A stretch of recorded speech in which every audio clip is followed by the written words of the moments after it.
Bonjour à tous et bienvenue dans ce nouveau numéro de Startup. Nombreux sont les entrepreneurs qui ont changé le modèle de leur société en cours de route. On ne les cite plus, Instagram, Twitter, Flickr, YouTube ou PayPal.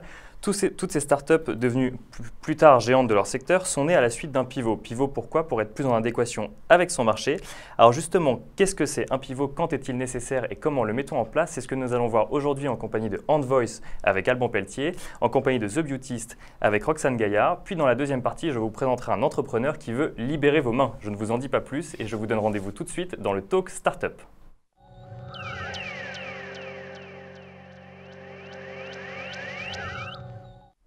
Roxane Gaillard, bonjour. Bonjour Nicolas. Alors vous êtes directrice générale de The Beautist. Tout à fait. Alban Pelletier, bonjour. Bonjour Nicolas. Alors vous êtes fondateur de Handvoice. Je vais revenir un petit peu sur vos histoires à tous les deux. Je vais commencer par The Beautist, sur l'histoire des sociétés. Alors The Beautist a été lancé en 2011 par deux sœurs, Géraldine Cohen et Marion Assued. Tout à fait. Assued, excusez-moi. Alors au départ, c'est avant tout un distributeur sur Internet de marques cosmétiques confidentielles. Donc il y avait l'idée de ne pas proposer les grandes marques, mais plus des marques moins connues. Exactement. Et il y avait également l'idée d'enrichir l'offre d'achat avec des tests produits ou un chat avec une personne professionnelle derrière qui pouvait conseiller. Mais rapidement, la fondatrice Géraldine Cohen remarque que le site est loin d'être en accord avec ce qu'attendent les consommatrices. En effet, elles se rendent sur des blogs, elles ont un parcours plus social, elles vont sur des blogs, elles suivent des chaînes YouTube et ensuite elles se rendent sur votre site une fois qu'elles ont déjà plus ou moins fait le choix de ce qu'elles allaient acheter. Et donc elle fait donc appel à vous, qui faisiez partie de l'aventure depuis le début, pour réaliser ce pivot. Et donc en juillet 2013, donc un an après la décision d'avoir réalisé un pivot, The Beautist devient une plateforme communautaire dédiée à la beauté. Tout à fait, c'est exactement ça. Alors on aura l'occasion de revenir un peu plus en détail sur l'aventure. Et Alban, donc vous avez créé Handvoice en janvier 2011. À l'époque, c'est un éditeur d'applications Facebook. Et donc on y trouve des applications qui permettent de partager ses humeurs, faire des rencontres ou se lancer des défis. Ça marche plutôt bien, voire très bien. Les applications sont installées plus de 50 millions de fois et vous avez de 3 à 4 millions d'utilisateurs actifs par mois.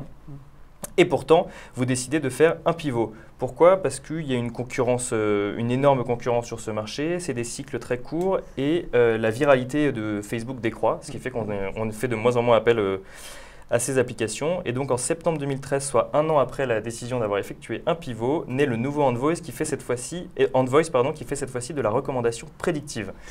Donc en deux mots, vous proposez au site marchand de proposer des sélections personnalisées à chaque utilisateur en fonction de leur profil ou de leur comportement. Et tout ceci dans le but d'augmenter le taux de conversion de ces sites marchands. Tout à fait.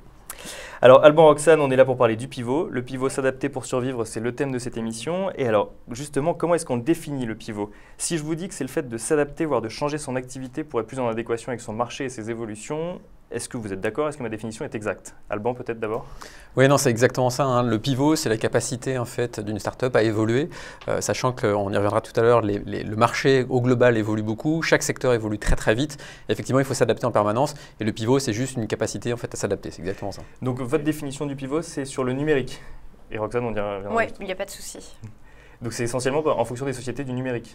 Non, je pense que la différence, nous on l'a connu vraiment sur le social gaming. On a des cycles qui sont très très courts sur le numérique. On a souvent tendance à dire qu'une année sur le digital, c'est 7 années, comme pour les chiens ou les chats. C'est exactement ça, c'est-à-dire qu'effectivement on peut avoir des cycles très très courts avec une très grosse croissance. C'est ce qu'on a eu sur Handvoice, sur social gaming. Et puis un retournement très rapide. Et on a des marchés qui peuvent durer 2, 3 ans, 4 ans. Donc c'est là où effectivement il faut s'adapter très clairement à ces cycles très courts. Roxane, vous partagez l'avis d'Alban? Oui, tout à fait. C'était juste par contre adapter un petit peu le fait que ce soit une adaptation au marché, oui, mais c'est en particulier une adaptation aux besoins des consommateurs et à leurs attentes. Et c'est en fonction de ça justement que nous, on a changé. Et c'est pour ça notamment que par exemple les marchés dans le digital sont beaucoup plus courts parce que les consommateurs en ont besoin sur une petite durée. Puis après, ils ont un autre besoin justement.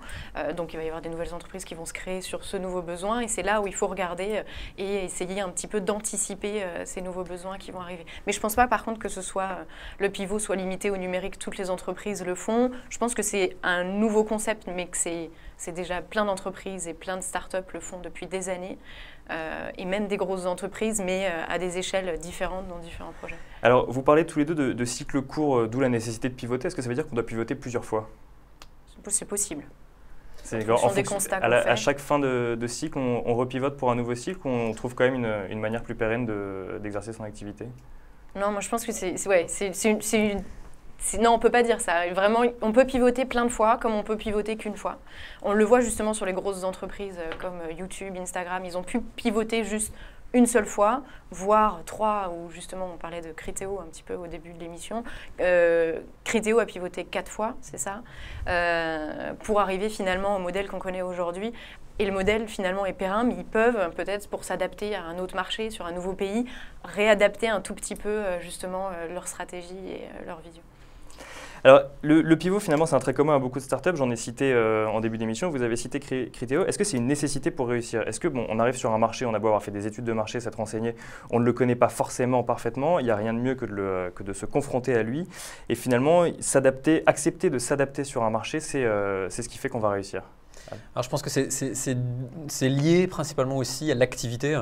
Si on regarde par exemple les commerçants en ligne, voilà, ils sont toujours effectivement dans un système de vente, après avec des changements au niveau du produit, au niveau du pricing, etc. Mais globalement, un e-marchand, comme Cdiscount par exemple, est toujours un e-marchand. Lorsqu'on est sur du service, c'est très très très différent. Par exemple, moi j'ai pu gérer MSN Messenger il y a quelques années chez Microsoft France. Voilà, aujourd'hui, quasiment plus personne ne se souvient de MSN. Parce que Facebook a complètement remplacé. Voilà, et pourtant, on avait 15-20 millions d'utilisateurs. Donc, sur le service, je pense qu'effectivement, les cycles sont très très courts et notamment tous les cycles liés en fait à aussi une tranche d'âge plus jeune. Donc, tout ce qui est autour de la communication, par exemple, c'est très très rapide. Et donc là, effectivement, il faut s'adapter très rapidement.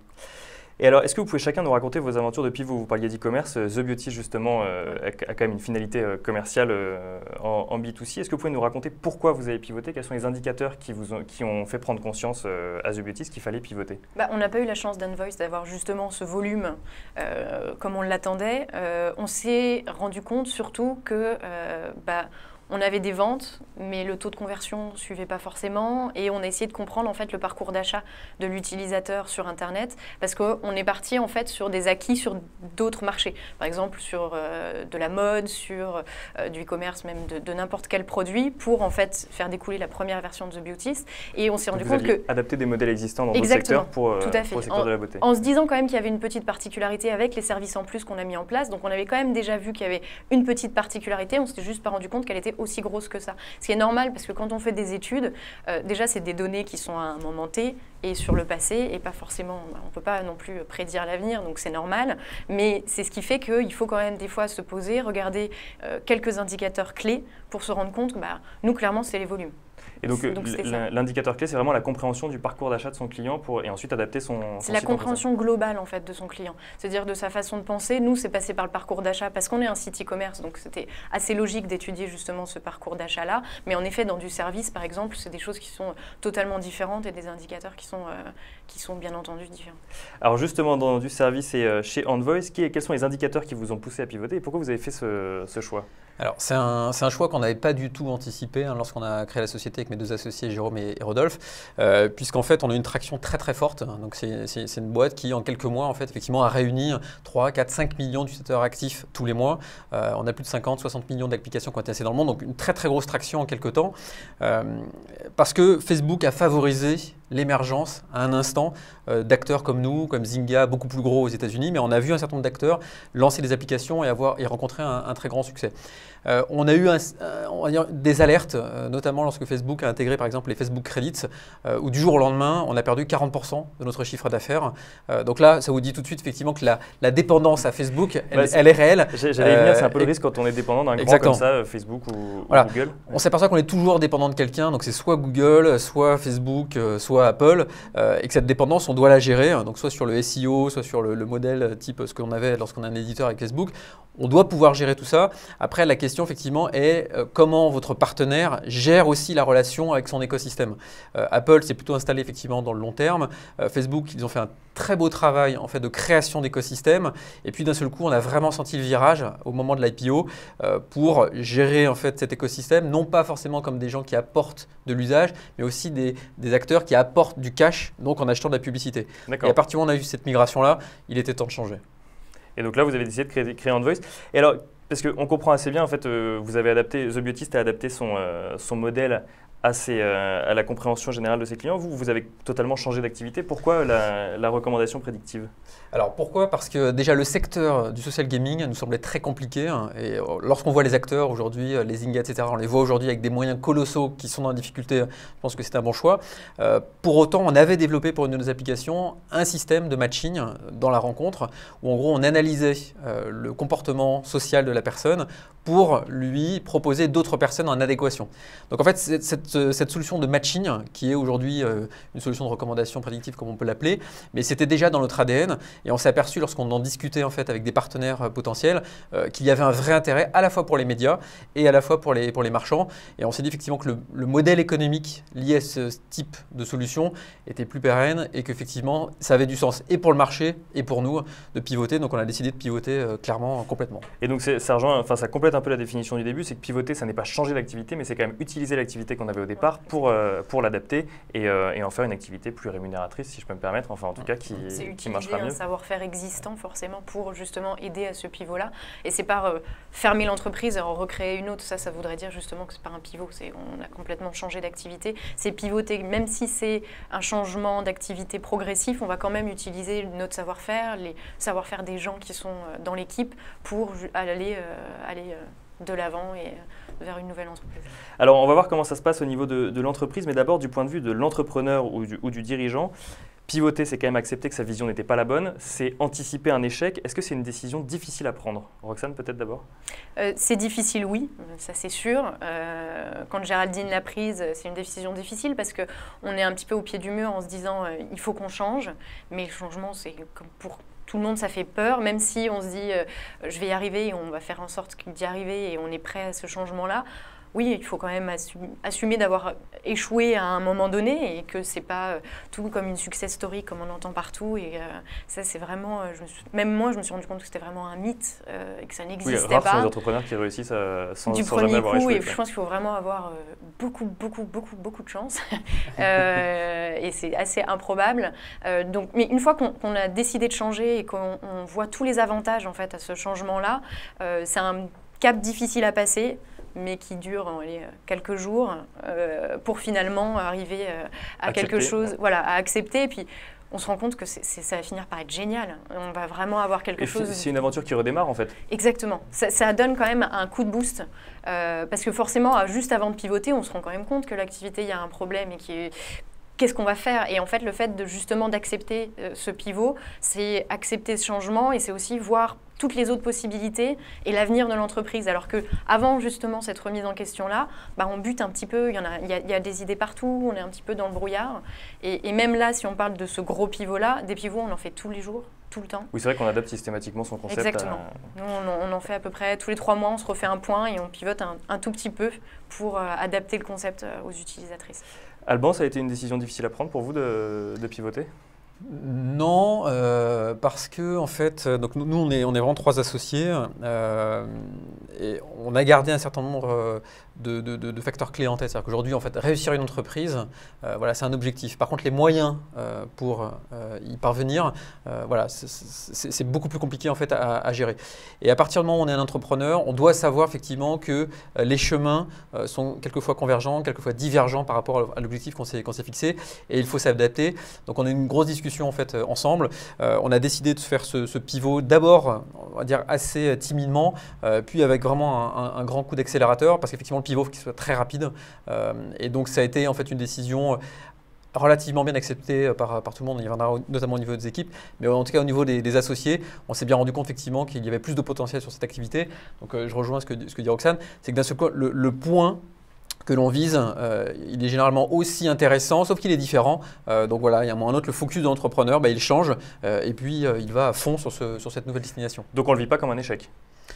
Non, je pense que l'échec, c'est vraiment si on ne voit pas le mur et qu'on se le prend. Voilà, on peut parler d'échec, même si derrière on rebondit.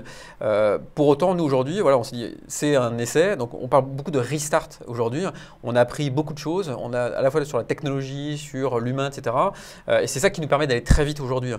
Donc effectivement, pour nous, ça aurait été un échec si effectivement on s'était pris le mur, on avait fermé le rideau en se disant bah oui, je comprends pas, on n'a pas vu. Voilà, ça aurait été un échec. Aujourd'hui, on a pivoté, c'était compliqué, on y reviendra tout à l'heure.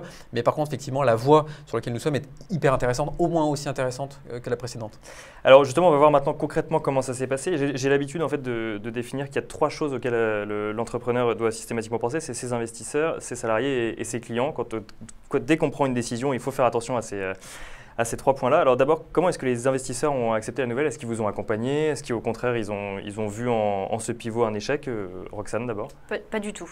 Pas du tout, parce que quand on a expliqué justement le marché, les constats qu'on avait faits et pourquoi ça n'allait pas si on continuait comme ça, ils l'ont parfaitement accepté. Ils ont trouvé que c'était totalement en adéquation en plus avec la beauté aujourd'hui et que c'était justement tout à fait positif d'être justement dans cette façon de voir les choses, parce qu'il faut changer, il faut s'adapter. Et étant donné qu'en plus nos investisseurs sont des gens qui ont pas mal de bouteilles et qui ont appris eux-mêmes comme ça sur le tas, sur le marché, ça les a poussés forcément à accepter le changement. Et au contraire, ils ont trouvé que c'était super positif parce qu'on n'allait pas se noyer dans notre verre d'eau comme on aurait pu le faire finalement. Donc vous avez, oui, effectivement, oui, c'est une décision assez louable. Vous aussi également, Alban, les investisseurs je pense qu'il y a 2 types aujourd'hui de comportements et aussi de profils.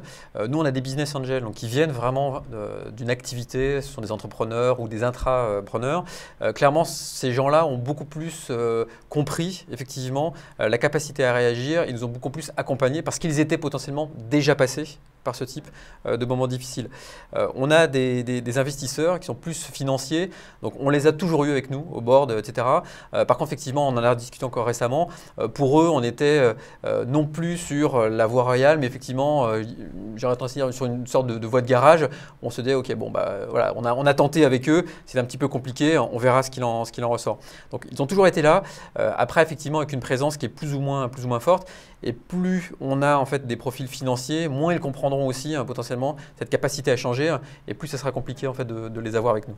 Oui, c'est ça, c'est parce qu'il faut quand même être passé par là pour pouvoir comprendre la nécessité de pivoter. Et puis il y a aussi le fait qu'on ne reste pas sur le business plan en fait quand on fait ça. Ça veut dire qu'on s'est fait des projections à 3 ans parce qu'on nous a un peu obligés à le faire et que même pour nous, pour essayer de se rassurer sur le modèle, mais on est et finalement, clairement, on en sort totalement. Et on en sort totalement, on n'est plus les objectifs. Finalement, c'est plus du tout les mêmes sources de chiffre d'affaires. Et donc, pour des investisseurs financiers, c'est très déstabilisant. Et surtout, pour eux, 3 ans, c'est très court. Alors que pour nous, 3 ans, c'est une éternité. Donc, c'est difficile aussi à accepter pour eux de ce point de vue-là. Et alors, il y en a d'autres pour qui ça doit être déstabilisant, c'est les clients. Parce que là, vous avez totalement changé de client, vous êtes resté sur les mêmes… Enfin, justement, est-ce que vous êtes resté sur les mêmes clients ou pas? On avait des produits qui étaient quand même assez haut de gamme, assez luxe. Donc, on avait une clientèle de plus de 40 ans. Et on a complètement changé. Là, maintenant, 70% de notre audience a moins de 35 ans. Par contre, on était contents parce qu'on a quand même réussi à en conserver la plupart, qui étaient ravis de voir apparaître des conseils beauté, des fiches produits enrichis. On a même des clientes qui nous ont appelés pour dire c'est génial, maintenant je suis plus confiante dans mon achat, je suis vraiment contente que vous ayez fait ça. Donc c'était positif pour l'ensemble de la clientèle, mais ça nous a permis en fait de toucher un public beaucoup plus jeune et par contre de changer totalement de cible du coup. Donc ça a été plutôt bien accueilli, il y a pas eu vous avez gardé vos clients. Et c'est quand même un indicateur assez positif, le fait que les clients qui étaient déjà là montrent en fait qu'ils sont contents que vous ayez pris conscience qu'il fallait faire plus attention à eux. Oui, tout à fait.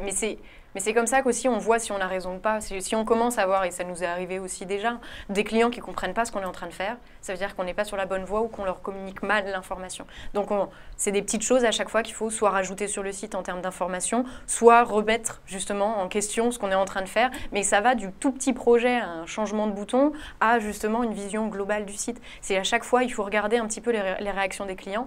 Et on était au Web Summit là, il y a quelques jours, la semaine dernière, et on a rencontré une personne de chez Google qui nous expliquait que justement avant de faire ça et justement avant de pivoter et voir ces choses-là, quand on a commencé à pivoter, faire tester aux clients, à quelques personnes de notre entourage le site, c'était primordial et ça m'a paru évident parce que finalement c'est ce qu'on fait, mais on pourrait même le faire en amont et demain si on est dans des plus gros volumes justement où il y a plus d'impact sur notre chiffre d'affaires, c'est quelque chose qu'on va forcément inclure à l'intérieur de notre process de projet, de pouvoir justement tester ces petits projets avant sur un petit panel pour éviter en fait de faire des gros changements sur le site qui ne seraient pas adaptés justement à nos clients. C'est ce qui existe notamment avec l'A/B testing C'est différent. Là, il y a vraiment aussi un côté quali qui est recherché là-dedans. C'est pas juste un A/B testing, on va avoir des chiffres. Là, c'est plus un côté qualitatif. Ça veut dire, qu'est-ce qui me bloque dans mon parcours d'achat? Elle disait que, par exemple, sur un très très gros site qui, justement, n'a pas du tout besoin de pivoter, ils ont testé un bouton continu, un petit bouton dans le cycle d'achat où c'était continu ou passer à l'étape suivante, quelque chose comme ça. Et en fait, le simple fait de changer ce mot-là faisait que les gens cliquaient plus dessus. Exactement, parce qu'ils étaient rassurés. Et donc, c'est plutôt ces retours-là dont on a besoin pour dire, OK, là, en fait, ça me gêne. Là, il y a un formulaire, vous me répétez ces informations, je ne comprends pas pourquoi. Et ça peut me faire peur et du coup, je ne vais pas aller jusqu'au bout. Donc, c'est plus comprendre côté qualitatif, qu'est-ce qui se passe dans la tête d'un internaute. Nous, on a notre propre vision. En plus, on vient d'une génération où on baigne dedans tout le temps. Donc, pour nous, tout est logique. Mais pour certaines personnes, pas du tout. Alban, vous, comment est-ce que ça s'est passé avec vos clients? Parce que vous avez quand même totalement changé de client. Vous êtes passé du B2B au B2C. Vous avez pas laissé de côté certains clients, mais vous les avez, vous êtes parti tout simplement. Donc, comment ça s'est passé? C'est un pivot qui est vraiment radical puisque effectivement le produit que l'on a n'existait pas il y a un an, les clients que l'on a aujourd'hui n'existaient pas pour nous en tout cas en tant que clients il y a un an. Donc en fait on s'adressait, on avait 3, 4, 5 millions de personnes tous les mois qui utilisaient en fait nos applications. Donc ce qu'on essaie de faire c'est vraiment des choses très, très proprement. On n'a pas juste mis un petit message ciao. Donc on a revendu un certain nombre d'applications. Il y a des gens avec qui on développait, on a revendu en fait ces applications là. Et puis aujourd'hui, on a toujours une application qui perdure, qui est l'arc-en-ciel du moral, voilà, qu'on accompagne au fur et à mesure. Et tant qu'effectivement, nous avons des utilisateurs très motivés, très impliqués en fait, dans l'utilisation de cette application, on les maintient. Pour autant, la nouvelle clientèle, donc ce sont plutôt des clients B2B, des médias ou des marchands, voilà, là on est parti avec notre bâton de pèlerin, on n'était pas du tout connu pour ce que l'on fait aujourd'hui. Donc au départ, on ne comprenait pas exactement qui on était, et aujourd'hui on a la chance de travailler pour des très belles références. Donc c'est ce pivot même en termes d'image, il a été à faire aussi durant une année pour qu'aujourd'hui effectivement l'image d'Envoy soit très liée à la recommandation et plus du tout à l'application, aux applications Facebook. Et vous avez donc totalement dû redévelopper votre portefeuille client complètement. qui était inexistant. C'est-à-dire que typiquement aujourd'hui, on a une force commerciale donc, de 3 personnes. Il y a encore un an, on n'avait personne au commercial puisqu'on s'adressait directement aux consommateurs finaux. Donc il a fallu remonter en fait toute une équipe, tout un process, des documents, etc. Donc il a fallu tout refaire, tout recréer. Et alors, troisième point qu'il faut gérer quand on est entrepreneur et dirigeant, c'est ses salariés, c'est les gens qu'on encadre au quotidien. Comment est-ce qu'ils l'ont vécu, vos salariés, de savoir que vous changiez de stratégie ou du moins que vous pivotiez? Alors, nous, on est passé de 28 personnes à 8 personnes en l'espace de moins d'un an. Donc aujourd'hui, c'est un pivot en termes de structure qui est vraiment très important. Il y avait 2 façons en fait de faire les choses. C'est soit effectivement on le faisait entre dirigeants et puis au fur et à mesure, sans en parler avec l'équipe, soit on le faisait de manière transparente. Avec le recul, je pense qu'il n'y a pas une bonne ou une mauvaise solution. Il y a du bon et du moins bon dans chacune des 2 solutions. Nous, on a décidé de le faire en toute transparence. Donc en fait, on a réuni toute l'équipe. On leur a dit, si on continue, on va dans le mur. Donc ça va être très impactant pour vous. On va réduire très largement en fait, la voilure. Ça a été assez compliqué parce que dans le droit français, faire partir des gens, c'est très long, c'est très long. Et en fait, ce processus de changement, il est compliqué pour les gens qui restent mais qui vont partir et les gens qui restent et qui vont rester. Et qui voient les autres partir. Exactement. Donc les gens qui partent, c'est compliqué, mais en même temps, voilà, tout est compliqué. Donc malheureusement, j'aurais tendance à dire, un pivot en termes de structure, d'organisation, c'est assez long et c'est peut-être ce qu'il y a de plus compliqué. Surtout qu'on réduit effectivement ses effectifs, on garde quand même une équipe. Et comment est-ce qu'on arrive à la garder motivée pour recréer totalement une activité? Alors, en tout cas, de l'autre côté, c'est toujours cette notion de vision. On a partagé la nouvelle vision, on a une techno on les derrière. À la stratégie, exactement. En fait. Voilà, c'est qu'en gros, en fait, on est beaucoup plus proche sur l'équipe actuelle que ce qu'on ne pouvait être lorsqu'on était une trentaine de personnes. On les a véritablement associés. On a construit le projet quasiment ensemble. On était hyper transparent en fait à chaque fois, c'est-à-dire qu'on leur donne le chiffre d'affaires actuel tous les mois. On leur dit où on en est, etc. pour qu'ils puissent se dire, ok, l'équipe de direction a pris un changement. Ils nous ont écoutés, on est avec eux. Et voilà, et dans ce type de choses-là, vous repartez avec un nouveau train. Donc soit les gens sont à bord avec vous et ça pulse, soit ils restent sur le quai et là c'est très compliqué. Roxane, vous partagez cette avis? Je rejoins totalement Alban justement là-dessus. Le fait de partager cette vision, c'est étant donné que c'est ce qui nous motive, nous, justement sur ce changement-là, leur expliquer exactement tout ce qui nous a motivés et pourquoi on va changer. C'est sûr que moi je trouve que c'est la clé justement pour qu'ils nous accompagnent là-dessus. Et en effet, il y en a qui y arrivent, il y en a qui n'y arrivent pas. Nous, ce qui a été difficile pour certaines personnes, c'était le volume. C'est-à-dire qu'on s'est retrouvés, au contraire, par contre, nous, une toute petite équipe avec beaucoup plus de monde. Donc pour certaines personnes, ça peut être difficile. Et de la même manière, sur le site, on a aussi eu beaucoup plus de volume en termes de clients, en termes d'utilisatrices. Donc on s'est retrouvés aussi avec plus de commandes, avec plus de personnes à gérer. Donc pour l'animation sur le site, ça change tout. Et donc il faut être amené à gérer tout ça et donc à prendre en cause ces différentes choses. Donc vraiment, si je devais retenir une chose, c'est que pour réussir son pivot, il faut associer ses employés à sa stratégie. Exactement. Moi, je pense qu'il y a deux choses. Il y a vraiment, en fait, il faut que ça soit un projet commun, un nouveau projet commun. Et après, c'est la qualité et la rapidité d'exécution. Il faut aller vite et le faire très bien pour ne perdre personne en cours de chemin, à la fois au niveau des salariés, à la fois au niveau des partenaires. Parce qu'on peut avoir une chance, une seconde chance. Voilà, on n'a pas 50 chances non plus. Et être à l'écoute, parce qu'il y a forcément des doutes qui vont arriver.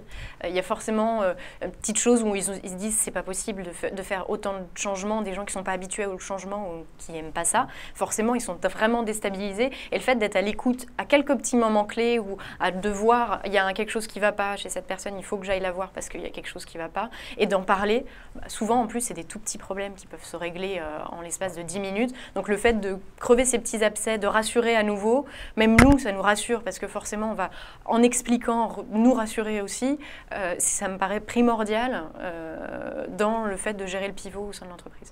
Alors pour finir, avant d'accueillir la future startup dans Money Time, est-ce qu'aujourd'hui le pivot fait partie intégrante de la vie d'une startup? On en parlait un petit peu au début, c'est vrai que peu nombreux sont ceux qui ont réussi sans échouer. Mais... Alors, je ne sais pas si c'est le pivot qui fait partie intrinsèquement en fait, de la startup. Ce qui est sûr, c'est qu'il faut une prise de hauteur sur son activité et une capacité à se remettre en question. Voilà. Et ça, si on se remet en question en permanence, potentiellement, on continuera avec des mini-pivots, donc des petits changements, ou alors un gros pivot. Donc, ce n'est pas le pivot, mais c'est vraiment savoir écouter effectivement son environnement, ses salariés, son marché, ses clients, etc. Et à un moment donné, il faut être très humble par rapport à ce que l'on fait, parce qu'effectivement, il n'y a pas de voie royale. Enfin, c'est très compliqué, monter une boîte, c'est très compliqué. Ce qu'il faut, c'est juste écouter et puis s'adapter. Voilà. Roxane, vous partagez cet avis? Totalement. Et bien donc, on va passer à la deuxième partie de cette émission, la rubrique Money Time.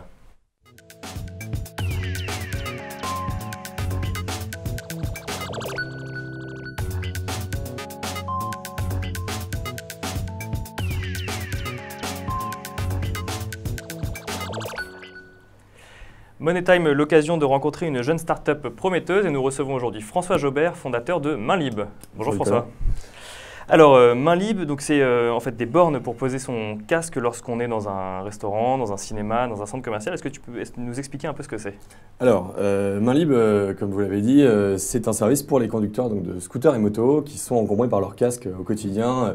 Dès qu'ils sont plus en route en fait sur leur véhicule, ils le transportent partout où ils vont, dans les cinémas, dans les centres commerciaux, au restaurant, dans les gares.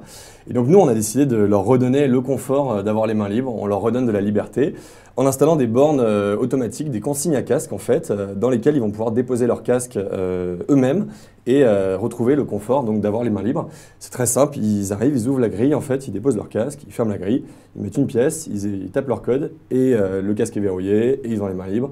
Et ils profitent de leur activité. Alors, on va montrer à l'écran des images de ces bornes. Vous avez quand même beaucoup travaillé sur le design parce que vous êtes sur un segment où vous répondez à un problème qui existe déjà, à savoir l'encombrement du casque. Et pourtant, vous avez beaucoup travaillé sur le design. Il y a une raison à ça? Oui, comme vous le dites, donc le problème, il existe. Le problème, il est évident.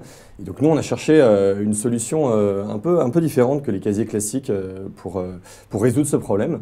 Donc, j'ai eu une approche, moi, dans mon recrutement d'équipe assez orientée sur le design. La première personne, en fait, qui m'a rejoint est un designer industriel, Eric, donc, qui s'est associé au projet et qui a dessiné la borne Mainlib. L'idée, c'était d'avoir une consigne donc, facile, évidemment, à utiliser, la plus simple à utiliser, mais aussi la plus belle, la plus épurée, pour qu'elle puisse s'intégrer en fait, dans les lieux qu'on va cibler, donc, qui sont des beaux centres commerciaux, qui sont des beaux cinémas, dans lesquels on veut du beau mobilier. Et donc, ça a été un véritable axe de développement au début de réfléchir à la beauté et à l'épuration du produit avant même de réfléchir à la manière dont il allait être fabriqué. Et alors, comment on monétise un tel concept? Donc, c'est vraiment les clients qui payent pour voir leur casque gardé? Sur la plupart des bornes oui, qu'on installe, on est sur un modèle économique où c'est payant pour l'utilisateur et gratuit pour l'établissement. Donc ça coûte 1 € en fait pour déposer votre casque et pour profiter de la liberté. Mais on a aussi l'autre modèle qui est proposé donc, aux établissements. S'ils décident d'offrir le service en fait, à leurs clients, ils peuvent tout à fait louer en fait, la borne, le service main libre et derrière l'offrir donc aux clients du cinéma, du centre commercial. Est-ce qu'on peut en trouver déjà aujourd'hui des bornes main libre dans Paris? Alors, on en a installé une en mai dernier au Nouma, qui est un accélérateur, incubateur parisien. On en a une deuxième là, qui va être installée au cinéma MK2 Bibliothèque, donc courant novembre. Et on en a surtout 25 en production, donc qui arrivent pour début 2015, qui vont être installés dans des beaux centres commerciaux parisiens, dont SoWest et le Palais des Congrès Porte-Maillot, ainsi que des beaux cinémas. Donc, vous les aurez très vite partout dans Paris. Ça va pousser comme des champignons. Donc début 2015, les motards et les conducteurs de scooters vont voir leur vie changer. Est-ce que vous avez déjà certains retours? Je sais notamment que vous avez gagné un certain nombre de prix de gens d'expérience ou même de certains clients qui, voilà, quand vous présentez votre projet, quels sont les retours? Alors pour le moment, on a des conducteurs de scooters, de motos qui trouvent le concept intéressant et qui adhèrent évidemment sur le principe.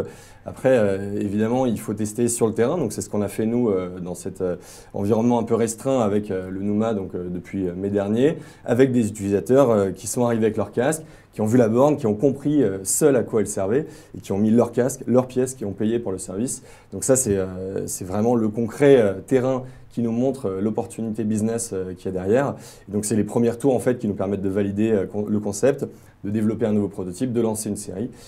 Et donc pour le moment, les signaux sont plutôt positifs sur l'aspect B2B. On a les établissements pour lancer donc les 25 premières bornes et on n'attend plus qu'à les installer pour avoir un grand nombre d'utilisateurs.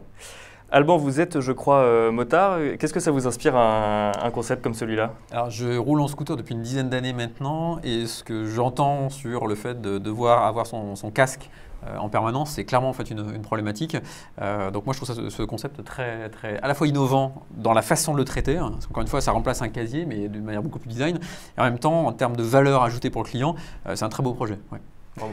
Roxane, je ne sais pas si vous baladez avec un casque tous les jours, si, mais… parce que moi par contre j'ai mon chéri qui a justement un scooter et le fait d'avoir le casque, étant donné qu'on en a deux, ça ne rentre jamais dans le coffre. Donc il y a forcément un casque avec lequel on se balade et ce serait juste idéal parce que ça… C'est pas facile, déjà c'est lourd en plus, c'est lourd et c'est encombrant, donc c'est vraiment quelque chose qu'on aimerait justement pouvoir mettre dans une borne ou quelque part pour être tranquille. Pour rebondir sur l'avantage en fait consommateur qui est vraiment le service et l'amélioration du confort dans le lieu, on a aussi un vrai avantage B2B, parce qu'un client qui va avoir 2 mains libres, c'est un client qui va derrière consommer plus évidemment, donc c'est l'argument qu'on met en avant pour installer nos bornes. Et voilà, donc vous avez trouvé peut-être deux utilisateurs potentiels pour 2015. Merci à tous les trois d'être venus dans cette émission. Merci. Et quant à vous, je vous donne rendez-vous la semaine prochaine, même jour, même heure, pour un start-up sur le thème « Les startups qui simplifient la vie des entrepreneurs ». Bonne journée à vous.